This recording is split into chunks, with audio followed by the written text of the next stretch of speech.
Mabilis ang update mga tol, alaga ni Mayweather na si Kermol Moton tuluyan nang nakansel ang laban ngayong araw dahil sa sobrang overweight. 133 pounds ang kontrata pero umabot sa 148.7 pounds. Lagpas pa sa limit ng welterweight division. Pinaliwanag ni Kermol Moton kung bakit sobrang timbang. Wika ni Moton, gusto kong humingi ng paumanin sa lahat.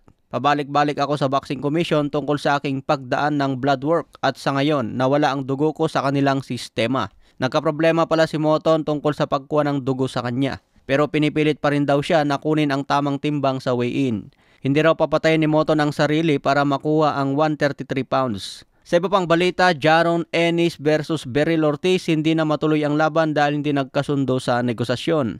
Dapat maglaban ang dalawa sa super welterweight dahil ito ang kayang timbang ni Beryl Ortiz. Pero biglang nagdemand ang kampo ni Jaron Ennis na kailangan sa 147 pounds. Hindi naman pumayag ang kampo ni Beryl Ortiz dahil hindi na raw kakayanin ng katawan niya ang 147. Mapipiga raw ng gusto si Beryl Ortiz at mahirapan sa recovery. Paliwanag naman ni Ennis, hawak niya ang IBF welterweight belt kaya siya ang masusunod. Maraming nagsasabi na ducking moves ang ginawa ni Ennis dahil biglang nagdemand sa 147. Samantalang sinasabi ni Ennis na nakanda siya umakyat sa 154 pounds at labanan si Israel Madrimov at si Crawford. Pero pagdating kay Beryl Ortiz, biglang umayaw si Ennis na umakyat ngayon sa 154 pounds. Kaya nagbigay ng mensahe si Ortiz, sinabing wala siyang inatrasan kahit sino sa 154 pounds. Hindi daw niya kasalanan kung bakit hindi nag-finalize ang laban kay Jaron Ennis. Kasama sana ito sa Riyadh, Saudi Arabia sa darating na February.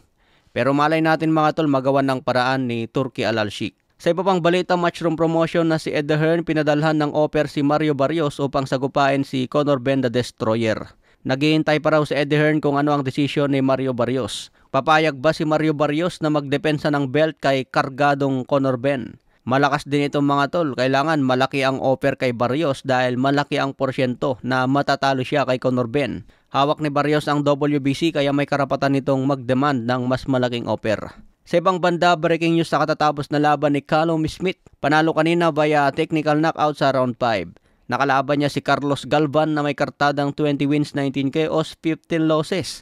Tamang tune up lang muna si Callum Smith dahil galing lang sa talo mula kay Artur Beterbiev. Dalawa pa lang ang talo ni Callum Smith mula kay Canelo at Beterbiev. Kaya tamang tune up muna sa mahina.